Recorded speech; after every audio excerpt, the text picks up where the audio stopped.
साथियों नमस्कार। समस्त होमगार्ड जवानों महिला जवानों को हाथ जोड़ के प्रणाम। साथियों ये तो मुझे पता है, जिस जो गुलाम है उसकी गुलाम की बू बहुत मुश्किल जाती है। कई सालों तक संघर्ष किया जब भारत आज़ाद हुआ था।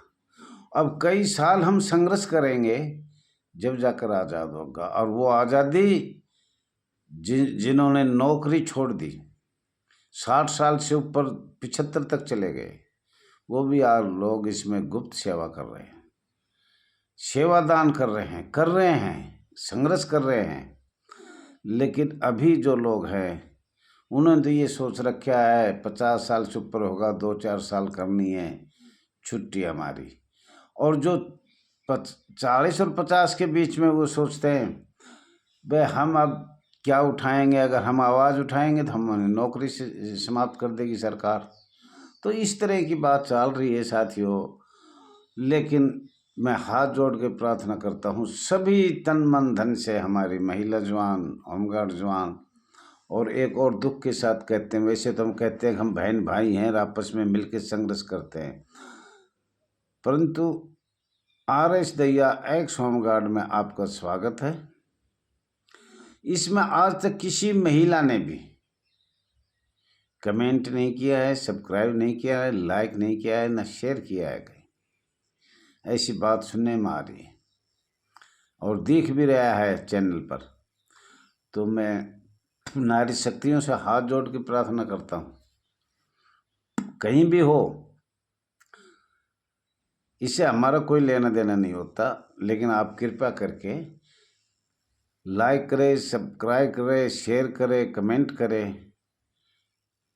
और हमारे पास यही एक रास्ता है, आप किसी को 10,000 दो, 5,000 दो, कहीं भी दो। मुझे पता है कि हमारे सब्सक्राइब बढ़ते हैं, फिर खींचते हैं, फिर बढ़ते हैं, 4 बढ़े, 6 खींच लिए, 8 बढ़े, 15 खींच लिए। ऐसा चल रहा है लोगों को। लोग चाहते हैं कि ये दहिया जी इतनी आगे कैसे बढ़ गया। लेकिन साथियों मैं बढ़ा नहीं हूँ, मेरी उम्र बिल्कुल भगवान के पास जाने वाली है।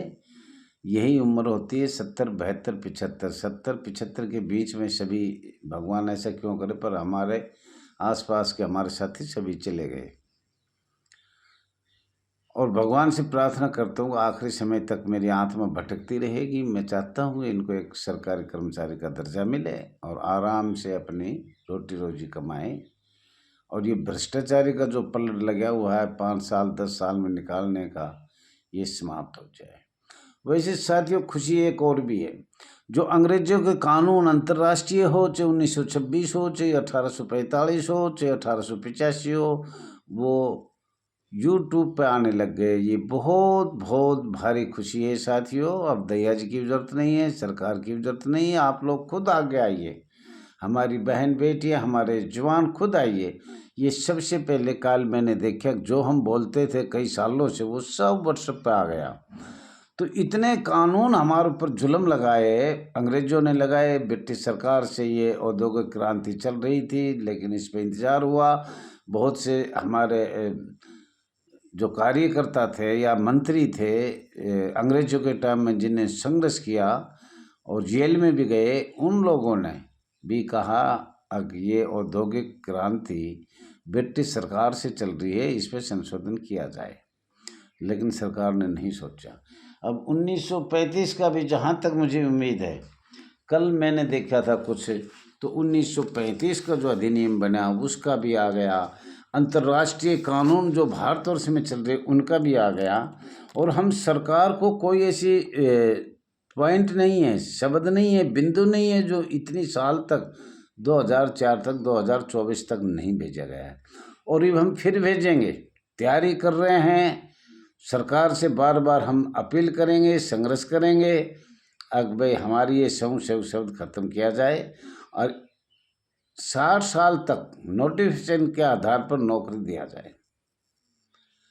पूरे भारत में एक नियम बन सकता है। ये सरकार ने किस तरह का ऐसा अधिनियम लगाया, हर स्टेट में अधिसूचना कभी कहीं लागू किया, कभी संविधान में कितनी बार बदली करके अलग अलग स्टेटों में लगाया गया।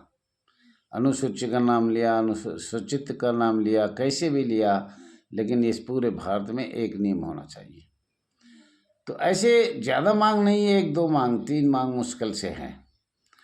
बहुत ताकत से सबसे पहले तो स्वयंसेवक की है, दूसरा हमारे बाल निकाले हुए को वापस करना, तीसरा ये बार बार अनुसूचित जाति का, उसका जाति का, ये हमारे कितनी बार संशोधन संविधान में किया।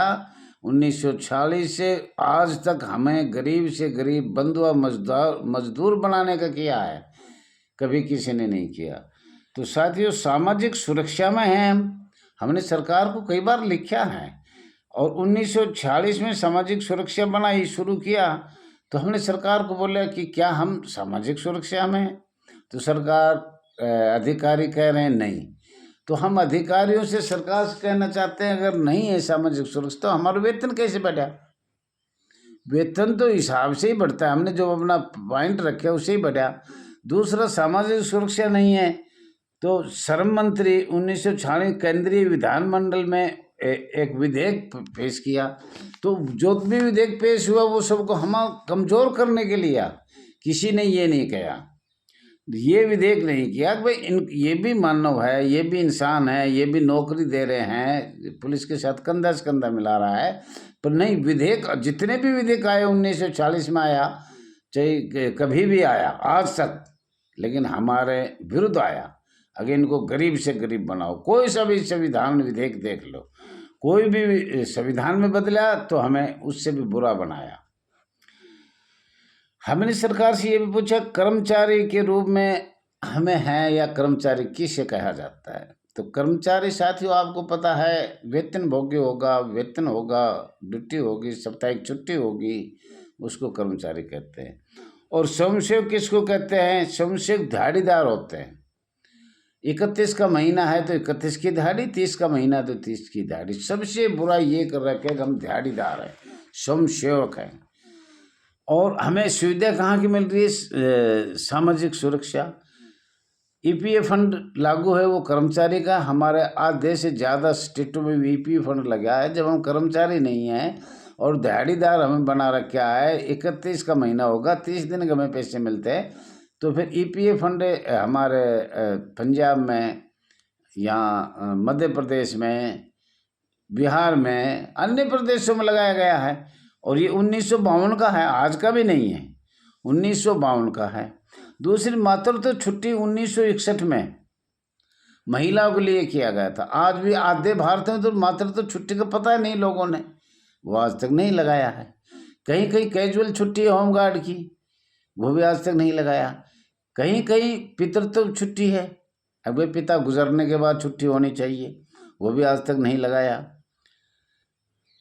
साथियों, social security certificate, social security certificate भी प्राप्त होता है। ये हमारी एक सोशल सिक्योरिटी है। सरकार ने इतने नाम रख दिए कि हम की स्वयंसेवक रख दिया, सोशल सिक्योरिटी बता रहे हैं, श्रम कानून भी बता रहे हैं, सामाजिक सुरक्षा भी बता रहे हैं। तो साथियों, मैं हाथ जोड़ कर आपसे निवेदन करता हूँ, एकता का परिचय दे। हमें पहले तो ये तय करो, हमें स्वयंसेवक की जगह कौन सा दर्जा देते हैं? सोशल सिक्योरिटी का देते हैं, सामाजिक सुरक्षा देते हैं, कर्मचारी का देते हैं, वेतन भोगी बनाते हैं, या हमें स्वयंसेवक रखते हैं? अब तो माननीय सर्वोच्च न्यायालय ने पास कर दिया और सब कुछ लागू होने वाला है, फिर भी हम स्वयंसेवक हैं। तो भारत सरकार से मैंने बार बार हाथ जोड़कर all India home guard welfare association register number 34,987 के वरिष्ठ अधिकारियों ने और राष्ट्रीय अध्यक्ष रघुवीर सिंह दहिया ने बार बार कहा कि इस पे संशोधन करके एक कर्मचारी का दर्जा दिया जाए। सबसे पहले तो हम दर्जा तो लें, न नारी है, न मादा है, न नर है, न नारी है, न छंगा है, तो कुछ तो कोई स्थान तो दिया जाए। और माननीय सर्वोच्च न्यायालय भी कहता है स्वयंसेवक कॉन्ट्रैक्ट पे रखना इतने लंबे समय तक आपको बताया भी था। अगर इतना लंबा रखना अनुमेय नहीं है, फिर भी रखी जा रही है सरकार। अब न हटा सकते, न जोड़ सकते, न परमानेंट कर सकते, न कर्मचारी बना सकते। बीच में लोगों की ज़िंदगी खराब हो गई। 5 साल नौकरी करवाई अपने बाहर, भर्ती में लुटा खोस, रिश्वत, भ्रष्टाचारी, अनाप शनाप हो रहा है। तो साथियों, इन सभी समस्याओं को देखते हुए सरकार को हमने बार बार ये भी पूछा है, हमें आप उत्तर दीजिए। सरकार से उत्तर मांगा गया है, कर्मचारी का अर्थ क्या है, सामाजिक सेवा का अर्थ क्या है, श्रमिक सेवा किसे कहते हैं, श्रम सेवक कौन होते हैं, और ईडीएफ और राज्य बीमा, ये अन्य सुविधा, पीएफ फंड, ईपीएफ फंड, ये किस संस्था में लागू किया जाता है।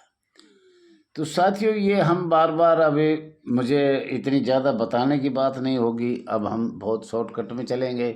सब के व्हाट्सएप पे आ गया, बहुत अच्छी मुझे खुशी हुई। कल मैंने व्हाट्सएप खोला तो 1919, 1909, 1935, 1940, मतलब सब कुछ आ गया।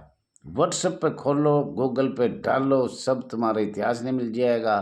और उसके बाद 1946 में आपके साथ क्या क्या हुआ, जो स्थायी नियम बनाए थे वो भी हमने बता दिए, 47 भी बता दिया, 49 का कुछ रह रहा है वो भी हम बताएंगे। परंतु साथियों, लाइक करो, शेयर करो, कमेंट करो, सब्सक्राइब करो। हमारे पास यही एक रास्ता बचा है। हमारे पास पैसे नहीं है, आर्थिक सहायता नहीं है, किसी से मांग हम सकते नहीं, दे वैसे हमें नहीं, मिलने वाले को मिल रहा है, देने वाले को दे रहे हैं, अधिकारी भी खूब दे रहे हैं, जिला कमांडेंट भी दे रहा है कि भाई हमारा साथ दो, सहयोग करो, हम भ्रष्टाचारी करते रहेंगे, तुमको भी देते रहेंगे, हम भी खाएंगे, आप भी खाओ। इतना बुरा हाल। साथियों, इससे तो बढ़िया मर जाना अच्छा है। नेता सुभाष चंद्र बोस ने कहा था, तुम मुझे खून दो, मैं तुम्हें आज़ादी दूंगा, और आज़ाद हुआ। अंडमान निकोबार में झंडा फहराया, करेंसी चलाई, और चलो दिल्ली का नारा लगाया, लेकिन उसका आज तक पता नहीं हुआ।